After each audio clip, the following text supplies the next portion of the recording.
الله أكبر الله أكبر الله أكبر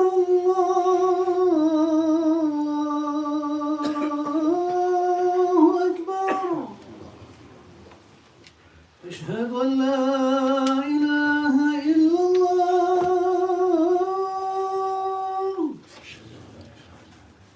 أشهد أن لا إله إلا الله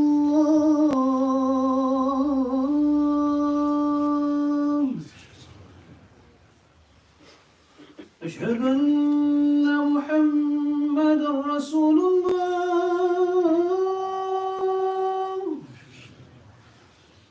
أشهد أن محمدا رسول الله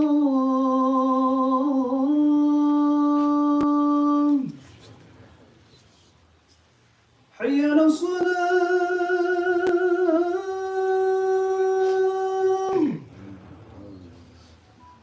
حي على الصلاة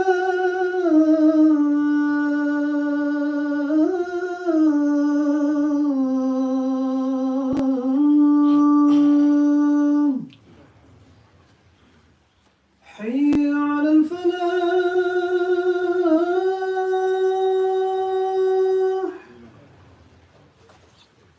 حي على الفلاح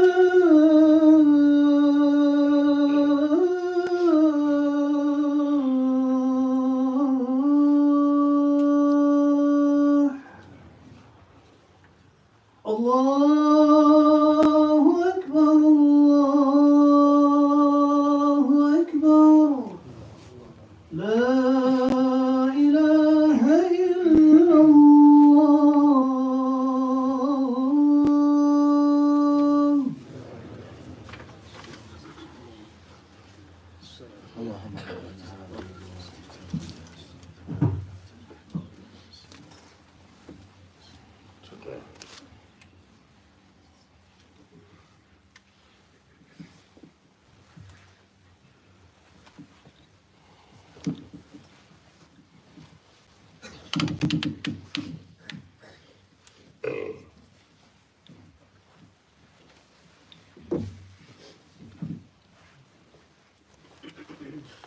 إن الحمد لله نحمده ونستعينه ونستغفره ونعوذ بالله من شرور أنفسنا ومن سيئات أعمالنا من يهده الله فلا مضل له ومن يضلل فلا هادي له وأشهد أن لا إله إلا الله وحده لا شريك له وأشهد أن محمدا عبده ورسوله صلى الله عليه وعلى آله وصحبه ومن سار على سبيله إلى يوم الدين. أما بعد, in continuing what we began, our series of lessons derived from the stories of the prophets alayhi salatu wassalam, and continuing the story of Adam alayhi salam, we will learn many things regarding the initial creation of mankind, in recognizing our enemy, ash-shaytan, that there are certain characteristics that we have been warned against from the beginning of the creation of mankind. That, as I mentioned previously, when we look at the stories of the prophets and messengers, they are not just stories that we narrate, stories that we tell our children. Rather, it is the speech of Allah subhanahu wa ta'ala. And within these stories, there are many lessons to be learnt. Allah subhanahu wa ta'ala, He commanded the malaika, and Iblis being with them at that time, to prostrate to Adam. Well, Allah mentions, وَإِذْ قُلْنَا لِلْمَلَائِكَةِ اسْجُدُوا لِآدَمَ فَسَجَدُوا إِلَّا إِبْلِيسَ أَبَى وَاسْتَكْبَرَ وَكَانَ مِنَ الْكَافِرِينَ. Allah, He mentions here, and when we told them angels to prostrate to Adam, and of the things that we observe from this, in the nations that preceded, it was permissible for mankind to make sujood, to prostrate to another person. But we understand that this is not sujood al-ibadah. It is not a prostration of worship, but rather min bab al-tahiyyah. It was of the ways they would greet and show respect. But of the things that we have to remind ourselves of is this is no longer permissible, as this was something that was abrogated with the Sharia of the Prophet Muhammad sallallahu alayhi wasallam. So when we find some cultures, when they give salam especially to people that are respected, like the imam or the sheikh, they do stuff like this. They bow their head down like this. هذا حرام.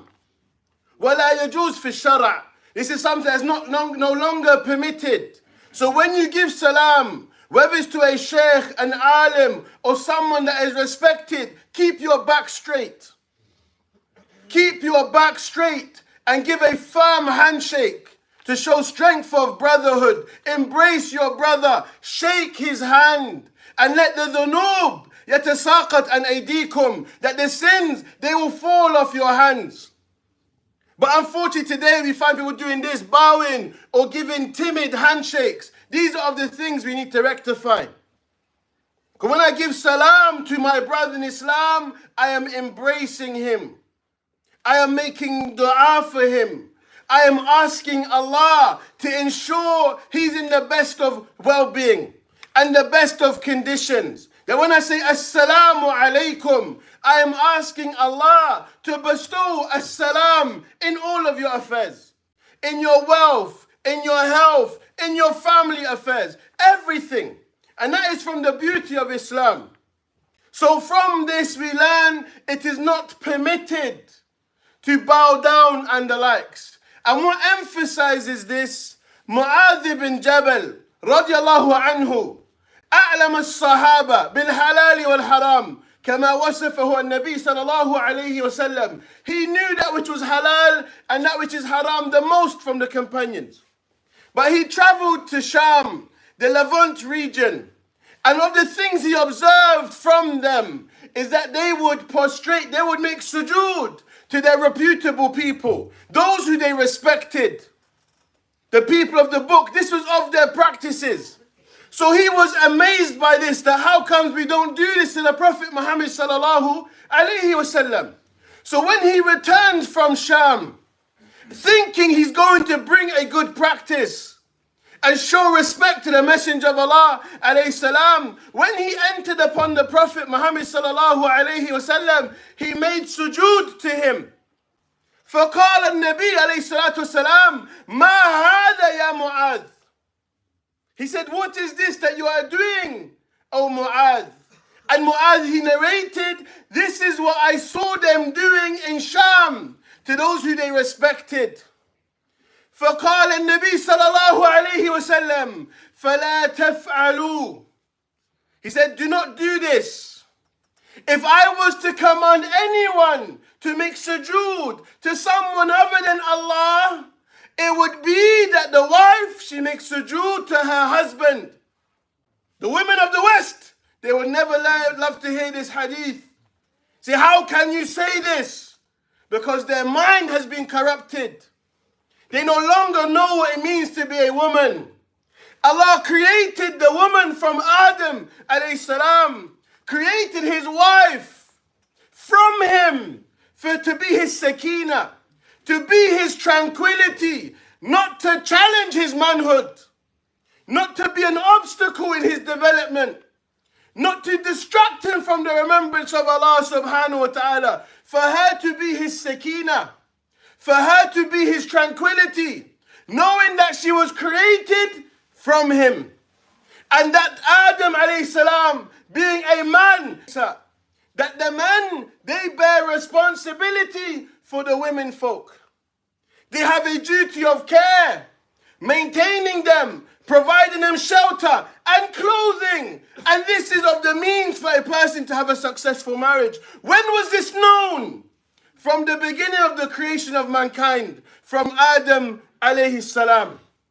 So no, it is not from Islam to prostrate to anyone but Allah subhanahu wa ta'ala. أقول قولي هذا وأستغفر لي ولكم ولسائر المسلمين فاستغفروا فإنه غفور رحيم.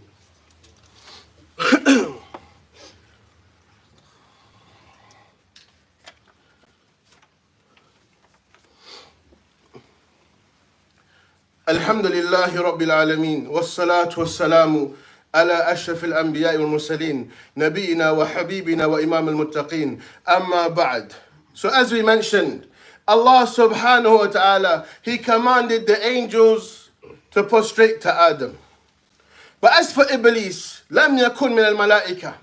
He was not from the angels. بل كان من عباد الجن. He was from the slaves of the jinn, of those who remained of what is mentioned by Ahl al-Ilm when they were destroyed because of the fasad that they were causing on the earth. But then Allah commanded the malaika to prostrate to Adam, tashrifan lahu, an honor of Adam alayhi salam. But Iblis, he refused to do so. Why? Istakbara. He had arrogance. He had pride. That's why he didn't fulfill the command of Allah subhanahu wa ta'ala. As we mentioned previously, qiyasuhu al-fasid, his false analogy. He said, أنا خير من خلقتني من نار وخلقته من طين. He said, I'm better than Adam. You created me from fire, but you created him from clay. So he had in his mind that this meant that he was better than Adam alayhi salam.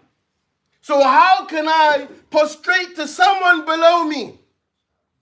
This is what led him to disobey the command of Allah subhanahu wa ta'ala. And how many times do we see this? People not fulfilling the command of Allah because of arrogance. Someone leaves after salah. Someone's falling into that which is haram. And you come and you advise them. The only obstacle between them and accepting your advice, al-kibar, the arrogance. وَهُوَ بَطْرُ الْحَقِّ وَغَمْتُ النَّاسِ. The arrogance which is rejecting the truth and looking down upon the people. As Muslims, we accept the truth from whoever it comes from. We don't say, but you do this. You don't pray. You are sinful. You drink. You smoke. If they say that which is the truth, you have an obligation to accept it from them. If they are young in age, you don't say, what do you have? What experience do you have? What do you know? I've been around longer than you. If they are speaking the truth, then you accept it. No matter who says it. And we learned this from the Prophet Muhammad sallallahu alayhi wasallam. When Iblis and Shaitan, he taught Abu Huraira when he should say Ayatul Kursi. فقال النبي صلى الله عليه وسلم صدق وهو كذوب. He has spoken the truth despite the fact he's a compulsive liar. And that's why Ahl al-Ilm, they derive from this part of the story of Adam alayhi salam that there are 3 characteristics that would lead to the destruction of mankind. And Shaykh Islam ibn Taymiyyah rahimahullah, he said these 3 characteristics is what leads a person to disobeying Allah subhanahu wa ta'ala. فَمَا هِيَ حَتَّى نَجْتَنِبَهَا. What are they?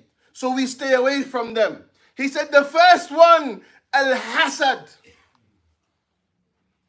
وَبِئْسَ الصِّفَةِ. Enmity, jealousy, envy. And such a bitter characteristic this is to have. That you don't like what Allah has favored his abd with. That you see the favors of Allah upon someone and you want it to be taken away from them. You are jealous that Allah has favored them in this way. Whether it be with knowledge, whether it be with finance, whether it be with beauty. In whatever way Allah has favored this person, you are not pleased with this. And this shows a deficiency in your gratitude to Allah and your belief in Allah, because Allah is the one who chose to favor this abd with those characteristics. So when you see something in your brother that pleases you, as the Prophet Muhammad sallallahu alayhi wasallam has taught us, make dua for that person. Remember Allah and make dua for them so that you do not afflict them with jealousy and evil eye, because the Prophet Muhammad sallallahu alayhi wasallam said, Al-aynu haqq. Giving someone evil eye is true. And the second characteristic that we have already mentioned, al-kibar, arrogance, pride, thinking you're better than people. And the last of those characteristics that he mentioned, al-hirs. Al-hirs wa huwa al-raghbah al-madhmuma. is that a person has desires that are dispraised, has bad desires. And we learn from the fact that Adam alayhi salam wa Hawa akala min ash-shajara. They ate from the tree that Allah had prohibited them from. So when a person has jealousy or envy in its wrong place, as the Prophet Muhammad sallallahu alayhi wasallam, he mentioned, La hasada illa fi ithnatayn. There is no jealousy except in two matters. The person has been blessed with the Quran that you wish you were like them. So you can stand in salah in the night and you can read it through the day. And the one who Allah has favored with wealth and they are charitable. So you wish you could be like them and do the actions that they do. Not that you want those favors to be taken away from them. And this is important for us to remember and remind ourselves of this. These characteristics would lead to your destruction. That you are jealous of Allah's favors on others. That you are arrogant, that you reject the truth. And you belittle the people. And that you have desires that will lead to your destruction. Desiring that which Allah has prohibited. And that's why Allah, He mentions, وَأَمَّا مَنْ خَافَ مَقَامَ رَبِّهِ وَنَهَى النَّفْسَ عَنِ الْهَوَىٰ فَإِنَّ الْجَنَّةَ هِيَ الْمَأْوَىٰ. The one who fears standing before Allah. And because of this fear of Allah subhanahu wa ta'ala, they prohibit themselves from their desires. الرغبة المذمومة, those evil, dispraised desires. What is the reward for this person? Jannah will be their dwelling place. And that's what we remind ourselves of. That is our priority. That is what we are seeking from this life. That we are rewarded with Jannah bi'idhnillah. And as the Prophet Muhammad sallallahu alayhi wasallam, إِذَا سَأَلْتُمُ اللَّهِ فَاسْأَلُوهُ الْفِرْدَوْسِ. When you ask Allah subhanahu wa ta'ala, ask Allah for Jannat al-Firdaus. رَبَّنَا آتِنَا فِي الدُّنْيَا حَسَنَةً وَفِي الْآخِرَةِ وَحَسَنَةً وَقِنَا عَذَابَ النَّارِ وَأَقِيمُوا الصَّلَاةَ.